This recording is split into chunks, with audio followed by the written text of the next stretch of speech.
Hello and welcome again to Pathfinder. India और Australia finally agree कर चुके हैं फ्री ट्रेड पैक्ट को साइन करने के लिए। दोनों देशों के बीच में ये जो फ्री ट्रेड पैक्ट है इसको लेके निगोशिएशन काफ़ी टाइम से चल रहे थे और फाइनली दोनों के बीच में सहमति बन चुकी है। ये जो पैक्ट है बाय द एंड ऑफ 2022 आपका साइन हो जाएगा और इससे पहले इसी साल 2021 के एंड तक हम एक इंटरिम एग्रीमेंट ऑस्ट्रेलिया के साथ साइन करने वाले हैं। This is a kind of early harvest deal. और ये जो आपकी अर्ली हार्वेस्ट डील है ये जो full fledged free trade agreement है उससे पहले इसको एक प्रिपरेशन के रूप में आप मान सकते हैं। और इस अर्ली हार्वेस्ट डील के अंदर ये देखा जाएगा कौन कौन से प्रोडक्ट्स को लाना है नहीं लाना, फुल फ्लेजेड एफटीए है उसको हम कैसे ऑपरेशनल रख सकते हैं। तो ये अर्ली हार्वेस्ट डील इसी साल के अंदर आपकी साइन हो जाएगी जो एक तरह से पूरा रास्ता खोल देती है फ्री ट्रेड एग्रीमेंट को साइन करने का। इंपॉर्टेंस इस न्यूज़ का इसलिए है क्योंकि दोनों देशों के बीच में कई सालों से 10 साल से भी ज़्यादा से ये आपके निगोशिएशन चल रहे हैं फ्री ट्रेड एग्रीमेंट को लेके। फ्री ट्रेड एग्रीमेंट का क्या मतलब होता है? इसका मतलब है दो देशों के बीच में जो व्यापार हो रहा है, ट्रेड हो रहा है, उसके रिगार्डिंग जो रेस्ट्रिक्शन है, जैसे इंपोर्ट है, एक्सपोर्ट इंपोर्ट पे जो भी आपने रेस्ट्रिक्शन लगा रखे हैं, मान लीजिए आपने टैरिफ टैक्स बहुत ज़्यादा लगा रखा है, नॉन टैरिफ बैरियर है, कोटा फिक्स कर रखा है, तो ये रेस्ट्रिक्शन को मिनिमाइज करना, बहुत कम कर देना, सिग्निफिकेंटली कम कर देना, ताकि दोनों देशों के बीच में जो व्यापार है, ट्रेड है, वो बहुत ज़्यादा बढ़ जाएगा। तो इसी को लेके ये फाइनल जो हमारे पास है अनाउंसमेंट आई है मिनिस्टर ऑफ ट्रेड की तरफ से। ऑस्ट्रेलिया के मिनिस्टर ऑफ ट्रेड ने ये स्टेटमेंट दिया है। इसके अलावा इंडिया की तरफ से जो minister of commerce and industry हैं उन्होंने यहाँ पे जो है पार्टिसिपेट भी किया है। पूरी न्यूज़ को डिटेल में डिस्कस करते हैं, इसका सिग्निफिकेंस देखेंगे, इंडिया ने और कौन से दूसरे देश हैं जिनके साथ एफटीए आपका साइन किया हुआ है, ऑस्ट्रेलिया के साथ हम एफटीए में जा रहे हैं तो कौन कौन से प्रोडक्ट्स को ध्यान में रख के जाया जा रहा है और स्पेशली इंडिया के लिए क्या चैलेंजेस यहाँ पे हो सकते हैं। आगे बढ़ने से पहले this is brief introduction about me. ये मेरा टेलीग्राम चैनल है जिस पे आप मुझे फॉलो कर सकते हैं। PDF of the session you will get on this Telegram group. इसके अलावा और बहुत सारे सेशंस आप यहाँ पे फ्री देख सकते हैं।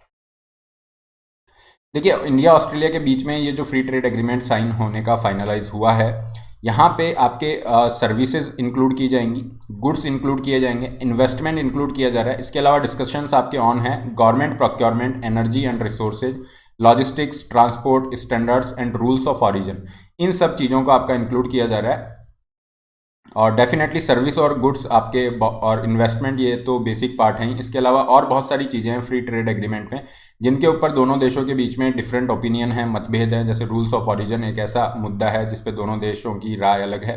तो इन पे अगर आपकी राय बन जाती है, एक दोनों के बीच में सहमति हो जाती है, that would be a great thing. At present अगर हम इंडिया ऑस्ट्रेलिया की बात करें तो दोनों के बीच में जो बायलेटरल ट्रेड है, केवल गुड्स का जो बायलेटरल ट्रेड है वो लगभग $12 बिलियन के आसपास है। और यहाँ पे इंडिया को वित्तीय घाटा, दैट इज नॉट वित्तीय घाटा, दिस इज ट्रेड डेफिसिट है ना, जो ट्रेड डेफिसिट है दैट इज अराउंड $4 बिलियन। मतलब क्या है कि इंडिया जो है यहाँ पे ऑस्ट्रेलिया से इंपोर्ट ज़्यादा कर रहा है और उसको एक्सपोर्ट कम कर रहा है। तो इस प्रोसेस के अंदर ये जो ट्रेड हो रहा है गुड्स के अंदर, यहाँ पे हमें $4 बिलियन का डेफिसिट हो रहा है। तो ये एक कॉज ऑफ कंसर्न है क्योंकि ऑलरेडी हमारा ऑस्ट्रेलिया से डेफिसिट चल रहा है। और जब ये एफटीए साइन हो जाएगा, फ्री ट्रेड एग्रीमेंट साइन हो जाएगा, तो ऑस्ट्रेलियन प्रोडक्ट्स इंडिया में और इजी एंट्री करना स्टार्ट कर देंगे। तो ऑस्ट्रेलिया की डेफिनेटली ऑस्ट्रेलिया के पॉइंट ऑफ व्यू से उसके एक्सपोर्ट तो बढ़ेंगे और इंडिया के लिए ऑस्ट्रेलियन इंपोर्ट बढ़ेगा। लेकिन क्या इंडिया इसका बेनिफिट ले पाएगा कि इंडिया के जो सर्विसेज हैं उनको ऑस्ट्रेलिया में एक्सेस मिल पाता है, नहीं मिल पाता है? तो ये सब चीज़ें देखने वाली बात होगी ये फ्री ट्रेड एग्रीमेंट जब साइन होता है। एट प्रेजेंट अगर हम देखें दोनों देशों के बीच में क्या क्या चीज़ों का जो है एक्सचेंज होता है। So if you talk about Australia's point of view, Australia जो है इंडिया को भेज रहा है, एक्सपोर्ट कर रहा है बेसिकली, या आप कह सकते हैं इंडिया क्या इंपोर्ट कर रहा है ऑस्ट्रेलिया से। तो हम ऑस्ट्रेलिया से बेसिकली कोल और सर्विसेज की अगर हम बात करें तो एजुकेशनल सर्विसेज हम इंपोर्ट कर रहे हैं, कोल का हम इंपोर्ट कर रहे हैं, गोल्ड, कॉपर जैसे आइटम्स को हम इंपोर्ट कर रहे हैं ऑस्ट्रेलिया से। इंडिया ऑस्ट्रेलिया को क्या एक्सपोर्ट करता है उसकी अगर बात की जाए तो सबसे मेजर जो है आपका पेट्रोलियम प्रोडक्ट्स हैं, मिनरल फ्यूल्स हैं, रिफाइंड जो पेट्रोलियम है। इसके अलावा आपके जेम्स एंड ज्वेलरी है, फार्मास्यूटिकल प्रोडक्ट्स हैं, कुछ ऑर्गेनिक केमिकल्स हैं, आउटसोर्स भी हम करते हैं कुछ सर्विसेज को। फाइन, तो ये सब चीज़ें दोनों के बीच में ट्रेड डायनामिक्स इस तरह से वर्क कर रहा है और जब ये एफटीए साइन होगा इन चीज़ों को भी इंक्लूड और किया जाएगा। एट प्रेजेंट अगर हम बात करें तो दोनों देशों के बीच में कॉम्प्लीमेंट्रीज हैं। कि कॉम्प्लीमेंट्रीज का मतलब है अगर आपने एफटीए साइन किया है तो ऑस्ट्रेलिया की तरफ से जो प्रोडक्ट्स हैं उनको एंट्री इंडिया में इजी मिलेगी। तो इंडिया की तरफ से भी कुछ ऐसे प्रोडक्ट होते हैं, जिन प्रोडक्ट होने चाहिए जिनकी एंट्री आपका ऑस्ट्रेलिया में बढ़े और इंडिया का ओवरऑल एक्सपोर्ट बढ़े। क्योंकि इंडिया का अगर एक्सपोर्ट नहीं बढ़ेगा तो फिर इंडिया को यहाँ पे कोई ज़्यादा बेनिफिट होगा नहीं। तो उस पॉइंट ऑफ व्यू से यहाँ पे देखें, फॉर एग्जांपल ऑस्ट्रेलिया का जो मरीनो वूल है, ये जो आपकी मैरिनो वूल है, इसको बहुत इजी एक्सेस मिल जाएगा इंडिया में। तो इंडिया के जो टेक्सटाइल मेकर्स हैं वो मैरिनो वूल का यूज़ कर सकते हैं। तो इसी तरह से इंडिया के अंदर जो कश्मीर से पश्मीना आपका है, फाइन, इसको अगर ऑस्ट्रेलिया में इजी एंट्री दी जाती है तो वो भी अच्छी बात है इंडिया के लिए। तो दोनों मिलके इस तरह से आपका ये पूरा डिसाइड करेंगे कौन कौन से प्रोडक्ट्स को एंट्री देना है, किस पे कितना टैरिफ कम करना है, टैक्स कम करना है, और फाइनली ये जो आपकी पार्टनरशिप है FTA से साइन किया जाएगा। इस FTA को नाम दिया जाएगा कॉम्प्रिहेंसिव इकोनॉमिक कोऑपरेशन एग्रीमेंट, मतलब CECA, comprehensive economic cooperation agreement. और अगर हम FTA की ही बात करें तो एक और आपकी पार्टनरशिप होती है जिसे हम कहते हैं कॉम्प्रिहेंसिव इकोनॉमिक पार्टनरशिप, CEPA। तो ये थोड़ा सा और स्ट्रांग होता है, इसमें रेगुलेशंस को भी आप इंक्लूड कर देते हैं इन कंपैरिजन टू CECA। तो इंडिया ने ऑलरेडी CEPA आपका साइन किया हुआ है जापान से, कोरिया से, है ना, कोरिया से, और इनसे आपने साइन तो कर रखा है। लेकिन हमारा जो ये साइन हमने किया है, ये FTA हमने जापान कोरिया से साइन किया, उसके बाद हमारे जो ट्रेड डेफिसिट हैं वो बड़े हैं। तो ये कॉज ऑफ कंसर्न है, क्योंकि आपने FTA साइन कर लिया बट यहाँ पे इंडिया के जो डोमेस्टिक मैन्युफैक्चरर्स हैं उनको इस अपॉर्चुनिटी का फ़ायदा उठाना होगा, उनको ग्लोबल लेवल पे compete करना पड़ेगा। ये जो अपॉर्चुनिटी है उसका फ़ायदा उठाएं और एक्सपोर्ट बढ़ाएं, तभी हमारे को ओवरऑल FTA का बेनिफिट मिल पाएगा। एंड ये जो FTA अगर आपका साइन होता है तो यहाँ पे एक्सपेक्ट किया जा रहा है कि दोनों देशों के बीच में जो बायलैटरल ट्रेड है वो ऑलमोस्ट डबल हो जाएगा। तो अभी अगर हम ट्रेड और सर्विसेज को इंक्लूड करते हैं दोनों को, दैट इज़ अराउंड $26 बिलियन, तो ये ऑलमोस्ट डबल हो जाएगा आने वाले टाइम में।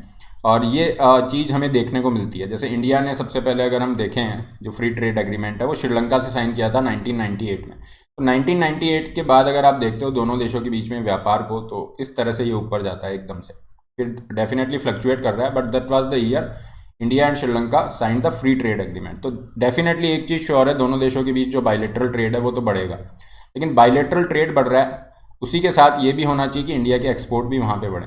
ठीक है, अगर केवल इंडिया का ट्रेड डेफिसिट ही बढ़ता है तो फिर इंडिया के लिए थोड़ा सा कंसर्न करने वाला इशू रहेगा।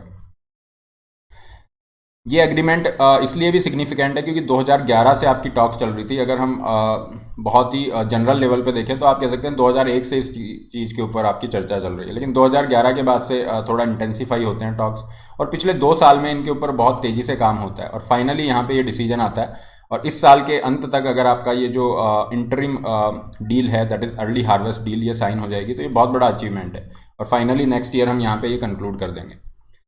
दोनों देशों के बीच में इतना टाइम क्यों लग रहा था, आपका फ्री ट्रेड एग्रीमेंट पे सहमति क्यों नहीं बन रही थी, इसका रीज़न क्या है? इसका रीज़न ये है कि इंडिया की जो इंडस्ट्री है वो रिलक्टेंट थी, क्योंकि फ्री ट्रेड एग्रीमेंट साइन होने से ऑस्ट्रेलिया की तरफ से जो डेयरी प्रोडक्ट्स हैं, एग्रो प्रोडक्ट्स हैं, उनकी एंट्री ईजी हो जाएगी इंडिया में। तो इनकी एंट्री ईजी होने से इंडिया के अंदर जो फार्मर्स हैं उनके लिए थोड़ा कंसर्न वाला इशू है, क्योंकि इंडिया में जो स्मॉल मार्जिनल फार्मर है वो बहुत ज़्यादा हैं। अगर हम पूरे फार्मर्स की बात करें, 85% of the farmers fall in the category of small and marginal farmer, जिनको सपोर्ट की ज़रूरत है। तो ये अगर चीप आपका इंपोर्ट होने लग जाएगा तो इनको प्रॉब्लम हो सकती है, इसलिए यहाँ पे थोड़ा सा हम रिलक्टेंट थे। तो देखते हैं इन चीज़ों पे किस तरह से इंडिया आगे बढ़ता है। Definitely India will be very careful, क्योंकि एक बहुत सेंसिटिव इशू है। और ऑस्ट्रेलिया की तरफ से अनविलिंगनेस शो की जा रही थी कि उसका जो सर्विस सेक्टर है वो अपने सर्विस सेक्टर को ओपन नहीं करना चाह रहा था, क्योंकि इंडिया की जो आपकी स्ट्रेंथ है that lies in the services. India के सर्विस सेक्टर बहुत स्ट्रांग है, तो इंडिया चाहता है कि ऑस्ट्रेलिया अपना जो मार्केट है इंडियन स्किल्ड प्रोफेशनल्स हैं उनके लिए खोल दे। तो वहाँ पे इन दो चीज़ों पे सहमति नहीं बन रही थी, इसलिए ये आपका डिले चल रहा था। फाइनली यहाँ पे एग्रीमेंट हुआ है, तो कुछ ना कुछ बाहर निकल के आएगा। एंड ये ओवरऑल एकदम से जो फ्री ट्रेड एग्रीमेंट पे इंडिया ने बहुत ही तेज़ी दिखाई है, प्रोएक्टिवनेस दिखाई है, इसका रीज़न क्या है?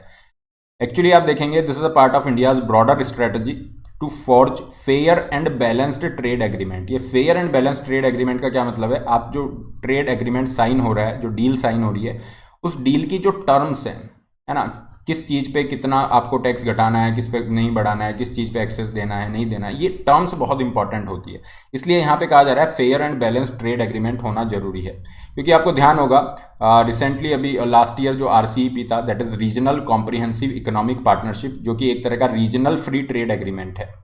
रीजनल फ्री ट्रेड एग्रीमेंट है 15 देशों के बीच में। अगर आप देखेंगे ये आसियान देश आपको दिख रहे हैं, जो कि 10 कंट्रीज़ हैं। इसके अलावा आपका जो है you have that south Korea, Japan, New Zealand, Australia, and China, ये 5 देश और हैं। ये 15 देशों का एक regional free trade agreement sign हुआ है, जिसे हम आरसीईपी के नाम से जानते हैं। इंडिया यहाँ से बाहर हो गया था, है ना। इंडिया ने यहाँ पे एंट्री नहीं की थी, हालांकि इंडिया निगोशिएशंस का पार्ट था। इंडिया ने यहाँ से इस पार्टनरशिप को ज्वाइन नहीं किया था, क्योंकि चाइना एक बहुत बड़ा रीज़न था और इंडिया के फेवर में ये बैठ नहीं रहा था। ये जो fair and balance trade agreement लिखा हुआ है, ये इंडिया के फेवर में नहीं जा रहा था जो टर्म्स थी, क्योंकि इंडिया को ये डर था कि चाइना जो है बैकडोर एंट्री करा सकता है अपने प्रोडक्ट्स की। ऑलरेडी हम देखेंगे चाइनीज़ प्रोडक्ट्स इंडिया के अंदर बहुत सारे हैं। अगर ये फ्री ट्रेड एग्रीमेंट साइन हो जाता तो you can imagine the situation, हर जगह चाइना ही दिखता। तो ये इसलिए हमने यहाँ पे एंट्री नहीं की। लेकिन यहाँ से आपकी एंट्री नहीं हुई तो बहुत बड़ी अपॉर्चुनिटी इंडिया के हाथ से चली गई, क्योंकि ये 15 देश हैं, ये आपस में व्यापार करेंगे। मान लीजिए वियतनाम है, वियतनाम कोई प्रोडक्ट अगर ऑस्ट्रेलिया में भेज रहा है तो उसके प्रोडक्ट्स के ऊपर टैक्स कम लगेगा, उसके प्रोडक्ट्स इजी एंट्री उसको मिल जाएगी। दूसरी तरफ अगर इंडिया भेजता है ऑस्ट्रेलिया में तो उसके ऊपर टैक्स ज़्यादा लग रहा है, फाइन, क्योंकि टैरिफ बैरियर्स हैं और दूसरे बैरियर्स हैं। तो इंडिया के जो एक्सपोर्ट हैं उनको दिक्कत आएगी बढ़ाने में। तो इसलिए इंडिया कोशिश कर रहा है कि आरसीईपी में हम एंट्री नहीं कर पाए तो हमें कहीं ना कहीं पे स्टार्टिंग करनी होगी। इसीलिए आप देखोगे रिसेंटली इंडिया ने यूएई के साथ भी ये फ्री ट्रेड एग्रीमेंट पे डील साइन की है और हम यहाँ पे कोशिश कर रहे हैं कि ये डील फाइनलाइज हो जाएगी मार्च 2022 तक। और ये जो आपकी डील है that will be comprehensive economic partnership agreement. मैंने आपको डिफरेंस बता दिया है। ये कॉम्प्रिहेंसिव पार्टनरशिप जो एग्रीमेंट होता है ये थोड़ा सा और स्ट्रांग होता है in comparison to comprehensive economic cooperation agreement. तो एक कॉपरेशन एग्रीमेंट हम ऑस्ट्रेलिया से साइन कर रहे हैं। इसके कंपैरिजन में ये जो पार्टनरशिप एग्रीमेंट है ये रेगुलेशंस को भी इंक्लूड करेगा, मतलब थोड़ा सा वाइडर कॉन्टेक्स्ट में रहेगा। और यूएई इंडिया का 3rd लार्जेस्ट एक्सपोर्ट मार्केट है, तो ये फ्री ट्रेड एग्रीमेंट भी आपके लिए इंपॉर्टेंट है। इसी तरह से इंडिया दूसरे देशों से, अगर हम बात करें, यूके से आपका निगोशिएशन कर रहा है, यूएसए के साथ हमारा अभी थोड़ा सक्सेसफुल नहीं रहा है लेकिन बातचीत चल रही है, यूरोपियन यूनियन के साथ हम कोशिश कर रहे हैं ये फ्री ट्रेड एग्रीमेंट साइन करने की। एंड अगर आपका सबसे पहले जो है यूएई के साथ फाइनल होता है तो ये इंडिया का पिछले 10 सालों के अंदर पहला फ्री ट्रेड एग्रीमेंट होगा जो हमने साइन किया होगा। फाइन, फ्री ट्रेड एग्रीमेंट को साइन करना एक तरह से कंपल्शन हो चुका है, क्योंकि सारे देश अगर फ्री ट्रेड एग्रीमेंट के थ्रू जुड़ जाएंगे तो उनके बीच में जो ट्रेड है वो बहुत ईजी हो रहा है। तो इंडिया को वहाँ पे उन देशों में एंट्री करना बड़ा मुश्किल होगा, इंडिया के एक्सपोर्ट को बहुत प्रॉब्लम हो जाएगी। और यहाँ पे इंडिया ने इस बार आपका टारगेट रखा हुआ है कि हम $400 बिलियन का एक्सपोर्ट करेंगे। और ये एक बहुत अच्छी बात है कि अभी तक अगर आप देखते हैं पिछले 6 महीने में, इस फाइनेंशियल ईयर के 6 महीने की अगर हम बात करें तो इंडिया का जो टोटल एक्सपोर्ट है दैट इज़ अराउंड $180 बिलियन। और इसमें भी 10 दिन कम है, अगर 10 दिन और आप जोड़ेंगे तो थोड़ा सा और बढ़ जाएगा ये फिगर। तो कहने का मतलब है कि इस साल का जो टारगेट है $400 बिलियन का, ये हम अचीव कर सकते हैं। ये बहुत बड़ा अचीवमेंट होगा। तो इसी कॉन्टेक्स्ट में इंडिया जो है अपने एक्सपोर्ट्स को बढ़ाने की बात कर रहा है, तो वहाँ पे फ्री ट्रेड एग्रीमेंट एक बहुत बड़ा रोल प्ले करेंगे। बट ये जो फ्री ट्रेड एग्रीमेंट तभी सक्सेसफुल रहेंगे जब इंडिया के जो एक्सपोर्टर्स हैं वो अपने आप को कम्पीट करने लायक बनाएं ग्लोबल लेवल पे, गवर्नमेंट भी उनको इस तरह से सपोर्ट दे और इंडिया से जो एक्सपोर्ट हैं वो बढ़ते हैं तो डेफिनेटली इंडिया को फ़ायदा होगा। तो कुल मिला के इंडिया के पॉइंट ऑफ व्यू से बहुत ही पॉजिटिव डेवलपमेंट है। और नेक्स्ट ईयर हम 2 फाइनल कर लेंगे, यूएई को लेके और ऑस्ट्रेलिया को लेके, और ये हमारा एक मोमेंटम सेट करेगा कि हम यूरोपियन यूनियन यूके से भी इस तरह के ट्रेड एग्रीमेंट्स फाइनल करें। That's all for today. You can get the PDF of this session on this Telegram group. इसके अलावा बहुत सारे आपके फ्री सेशंस होते हैं जो आप इस टेलीग्राम ग्रुप के माध्यम से जुड़ सकते हैं, आपके अपने डाउट पूछ सकते हैं। And we are happy to announce that Unacademy got excellent results in the civil service examination 2020. You can definitely go through the list of the top rankers. You can also be the part of live mentoring platform जहाँ पे आपकी live classes होती हैं, doubt solving होती है, evaluated test series है, daily answer writing, study booster sessions are there. Subscription का link description box में है, जब आप उस पर क्लिक करते हैं you can choose any of your plan according to your need and put the code RB Live to get 10% extra off and personalized guidance. Similarly, you can opt for Iconic subscription with added benefits. ये आपका Iconic का fees structure है। अगर केवल optional के लिए जा रहे हैं तो ये केवल ऑप्शनल का फीस स्ट्रक्चर है।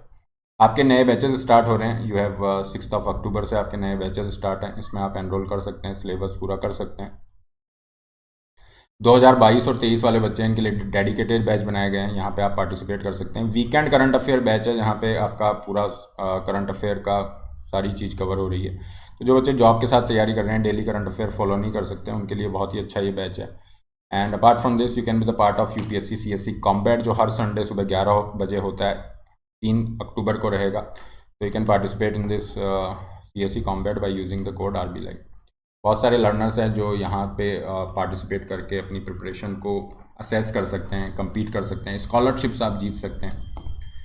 So this is all for the today, and don't forget to like, share and subscribe. All the best. Have a great day.